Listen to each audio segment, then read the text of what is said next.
Okey, baik. Kembali lagi kita kepada pelajaran kita untuk minggu yang ke-14 ini. Okey, jadi untuk pelajaran kali ini saya akan masuk pada bahagian yang terakhir lah, iaitu cara buat ayat. Okey, cara buat ayat dalam bahasa Arab ni sebenarnya tidaklah terlalu susah, kerana ayat dalam bahasa Arab, ayat yang lengkap dalam bahasa Arab ni sebenarnya ada dua jenis sahaja. Okey, ayat lengkap dalam bahasa Arab ini ada dua jenis sahaja, dan ayat lengkap ini nama dia dalam bahasa Arab adalah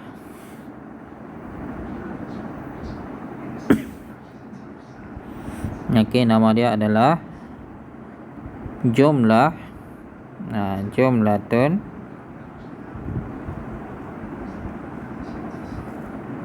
mufidatun.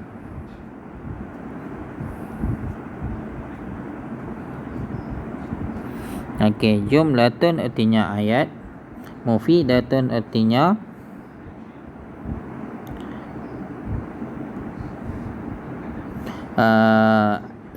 yang lengkap.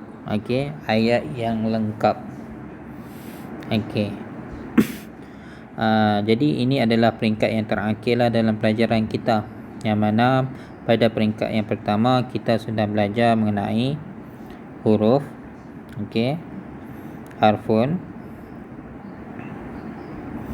Kemudian pada peringkat yang kedua kita sudah belajar mengenai perkataan, ataupun dalam bahasa Arab adalah kalimatun.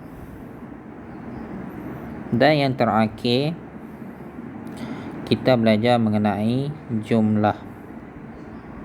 Jumlatun, ataupun kita buat ayat. Ini adalah step-step dia lah. Sebab kita langsung tiada asas bahasa Arab. Sebab saya tahu ada yang di kalangan kita ni semester ni baru mula mengenali huruf-huruf Arab. Jadi memang dia kena banyak sikit lah usaha. Belum kenal lagi huruf bahasa Arab kan, awal-awal dulu. Jadi kali ni dia kena banyak usaha. Jadi setelah kita mengenali 30 huruf yang ada, daripada alif, ba, ta hinggalah ta marbutah.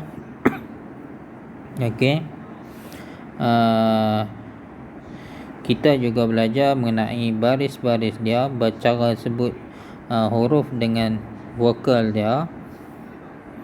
Kita belajar juga cara menulis dia. Setelah itu kita masuk kepada perkataan. Perkataan ni secara dasarnya dia adalah himpunan huruf. Dia himpunan daripada huruf tadi. Kadang-kadang ada satu huruf pun dia boleh jadi perkataan.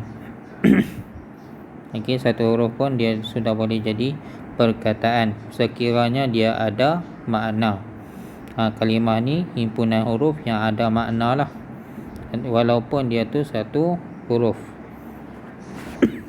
Untuk peringkat jumlah ini pula, sebenarnya dia adalah gabungan dari perkataan.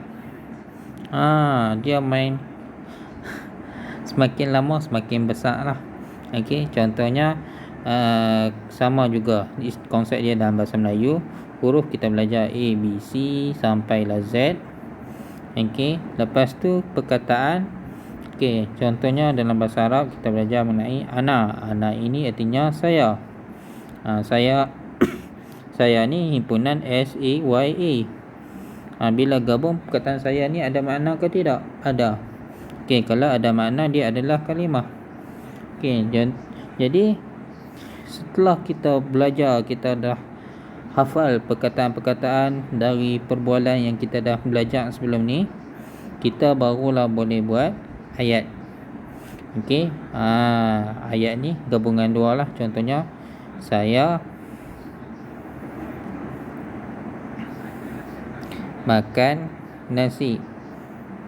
Saya makan nasi. Dan cara nak buat ayat macam ni kita akan belajar sekarang. Okey, secara asasnya. Okey. Sekarang saya padam dulu sekejap pengenalan dia tadi.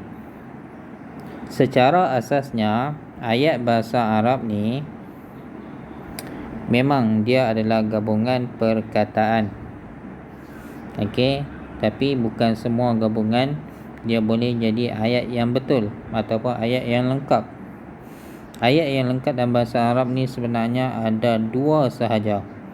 Okey, ayat yang lengkap dalam bahasa Arab ni sebenarnya ada dua sahaja. Iaitu jumlatun ismiyatun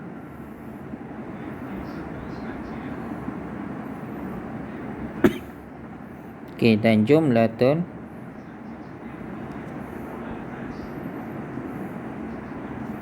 fa'liyatun.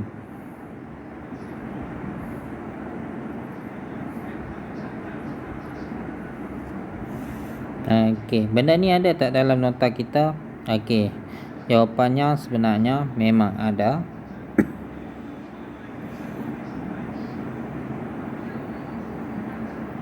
Okey, jawapan dia sebenarnya memang ada pada muka surat pada bahagian yang terakhir lah. Ni bahagian ayat. Cara buat ayat ni ada kat sini. Okey, yang mana kat sini ada saya mengatakan lafzul murakkab mengenai perkataan yang tersusun. Okey, isnadi, idafi, wasfi dan majzi dan juga ayat. Okey, jumlah ni sebenarnya kalau tengok kat nota tu dia ada 3. Okey, kalau kamu tengok kat sana sebenarnya dia ada 3. Tapi satu lagi ni dia bukan ayat yang lengkap. Okey, yang ayat lengkapnya ada 2 saja. Satu lagi dinamakan sebagai syibhul jumlah. Satu lagi yang ada perkataan jumlah ini adalah syibhul jumlah.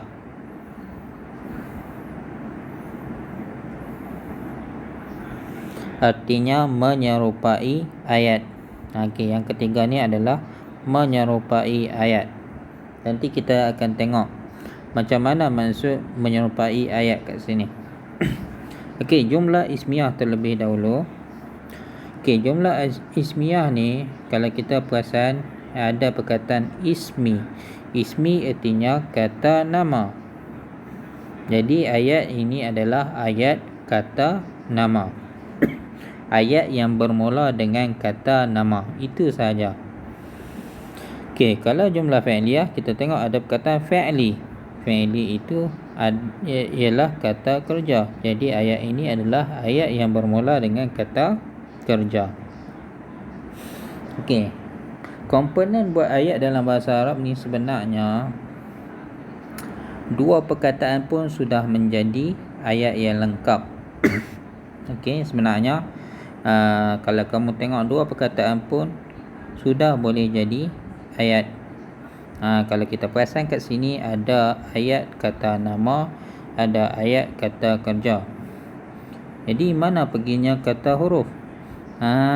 Yang bermula dengan kata huruf itulah termasuk dalam golongan syibhul jumlah ini.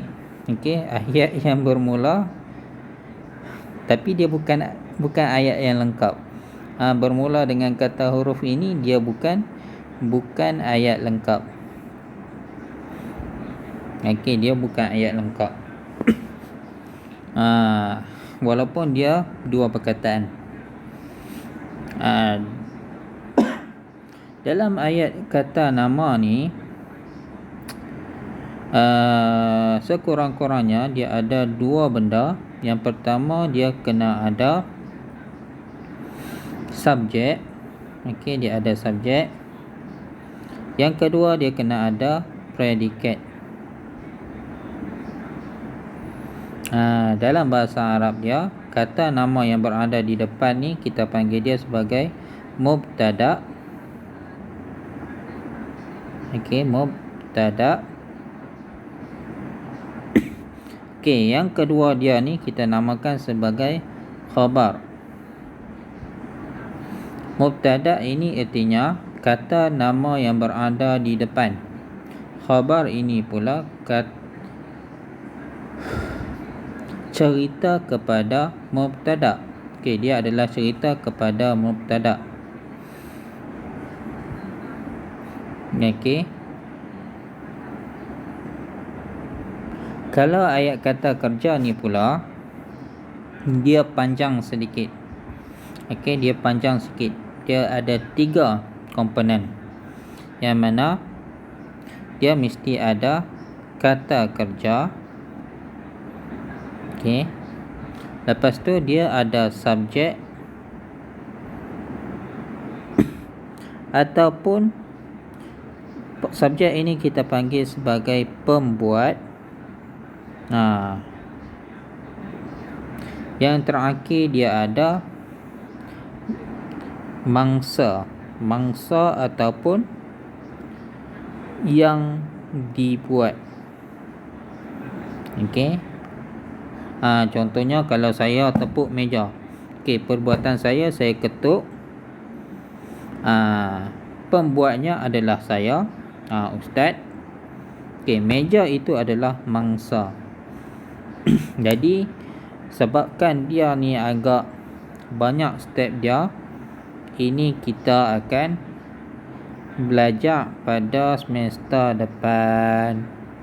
Yang ni sem depan. Okey. Saya tak nak pening kepala banyak sangat. Okey, tak nak peningkan kepala kamu pada semester ni. Okey, santai je. Okey, kita kembali pada ayat kata nama. Okey, tadi kita sudah belajar mengenai jenis kata nama dari segi kata nama am dan kata nama khas. Kenapa ustaz imbas kembali dulu tentang pelajaran kata nama dan tanda-tanda kata kerja apa semua tu? Okey, sebab kegunaannya ada pada bahagian sekarang. Okey, kat sekarang ni kita bahagian buat ayat ni kita nak gunakan perkataan-perkataan yang telah kita belajar sebelum ni lah. Okey, yang mana mubtada itu, mubtada itu yakni kata nama tu dia mesti menggunakan kata nama khas. Sebab tu saya ajar dulu pada kamu jenis-jenis kata nama tu. Okey, jenis kata nama am dan khas. Gunanya ada kat sini. Okey. Dan khabar ini predikat cerita kepada subjek ni dia ada 3 bentuk. Okey, dia ada 3 bentuk. Bentuk yang pertama adalah mufrad. Mufrad ni artinya tunggal. Bila tunggal ni artinya satu perkataan sahaja. Okey, ini satu perkataan, ini pun satu perkataan. Mubtada satu perkataan, khabar satu perkataan. Okey, mufrad ini kita boleh guna antara dua, sama ada ismun ataupun fi'lun. Khabar dia kita boleh guna kata kerja ataupun kata nama. Okey, kata kerja ataupun kata nama. Kalau kita nak guna kata nama, kita akan gunakan dia dengan kata nama am. Dan ini satu lagi kepentingan dia. Okey, ini satu lagi kepentingan dia. Okey, kalau kata kerja ni pula kita akan guna kata kerja telah ataupun kata kerja sedang.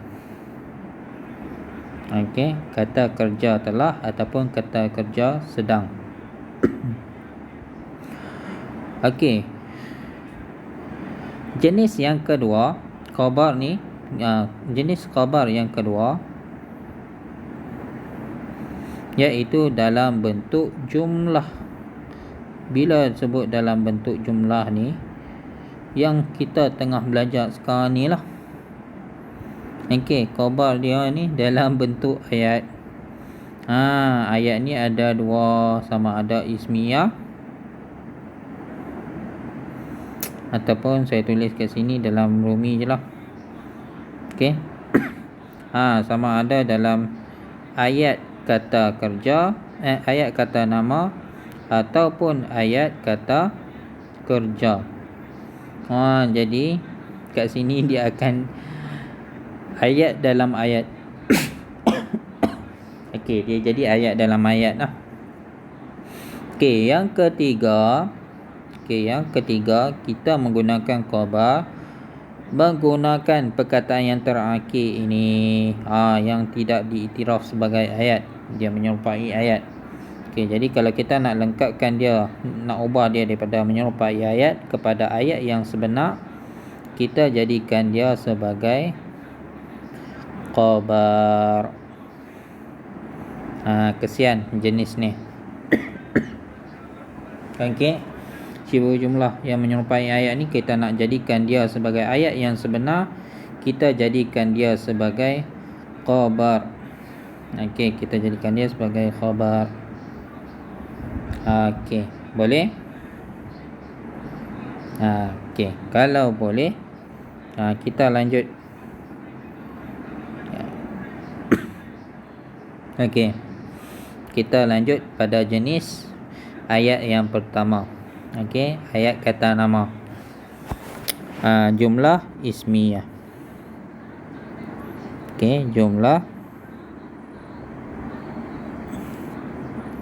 ismiyah.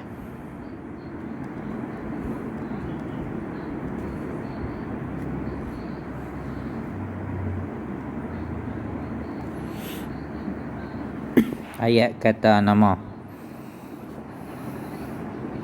Okey, tadi saya dah cerita dia mesti ada satu subjek, yang kedua predikat.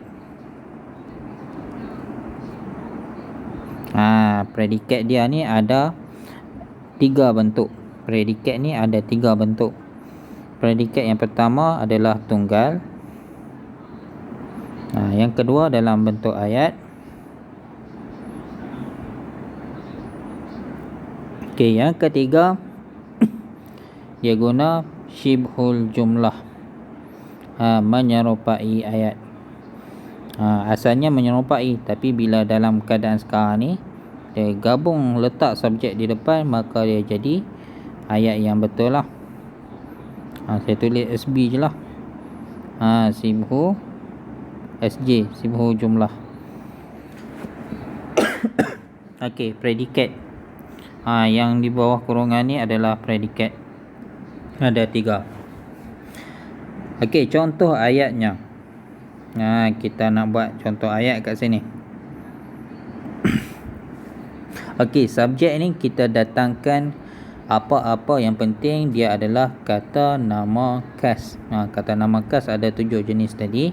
Kita pilih salah satu. Contohnya kita guna nama orang. Saya nak guna letak nama Zaid.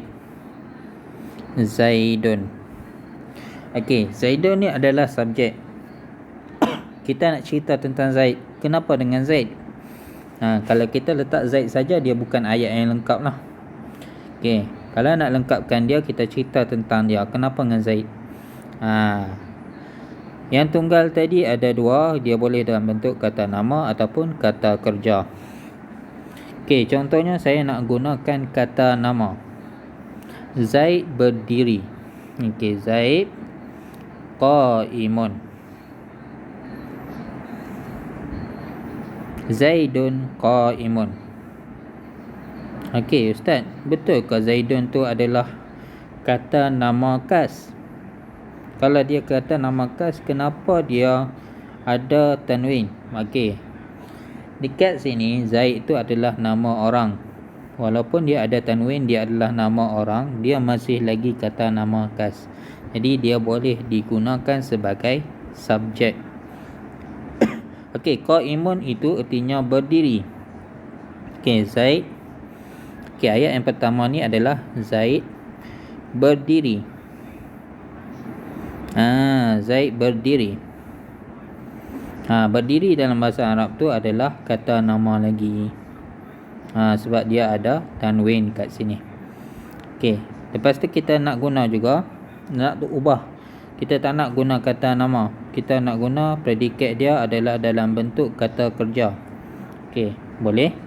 Saya kata tadi, nak guna kata kerja ni kita boleh guna dalam bentuk telah atau sedang atau ataupun akan pun boleh sebenarnya. Tapi tadi saya sebut tulis telah dan sedang je. Tapi akan pun boleh. Okey, contohnya saya nak ubah, guna kata kerja Zaid telah berdiri. Okey, ayat yang kedua ni saya nak buat Zaid telah berdiri. Okey, Zaid telah berdiri.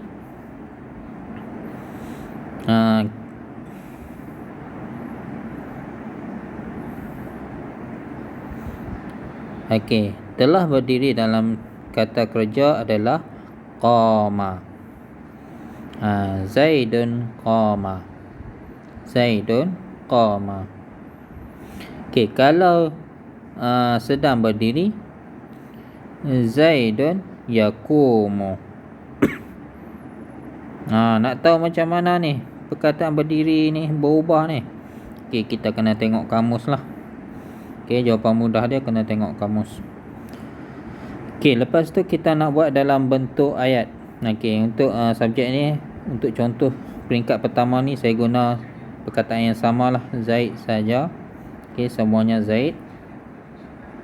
Okey, kalau dalam ayat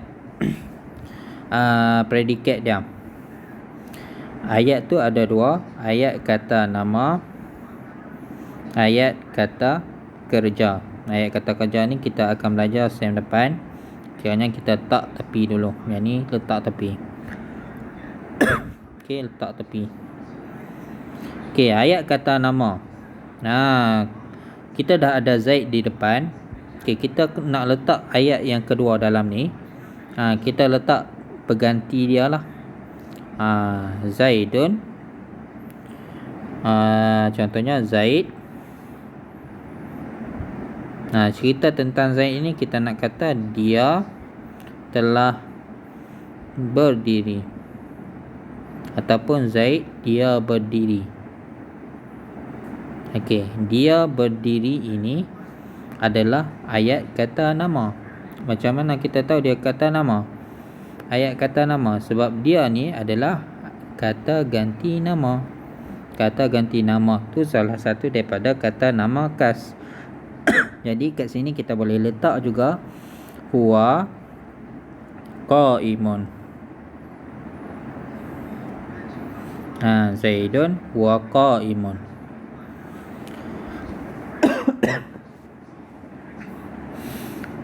Okey. Dan yang terakhir, dia adalah dalam bentuk syibhul jumlah. Predikat dia dalam bentuk syibhul jumlah yang menyerupai ayat. Okey, contohnya kita letak yang bermula dengan kata huruf. Contohnya kita letak Zaid. Kita cerita tentang Zaid ni. Zaid ni subjek. Okey, kita kata dia di sekolah. Okey. Di sekolah ni dua perkataan. Kalau kita tak tahu bahasa Arab, kita tengok dua perkataan ni sebenarnya dah jadi macam ayat sudah. Tapi sebabkan dia bermula dengan kata huruf, dia belum lagi jadi ayat. Jadi kalau kita nak jadikan dia ayat, kita letak subjek di depan lah. Jadi kita tulis fil madrasati.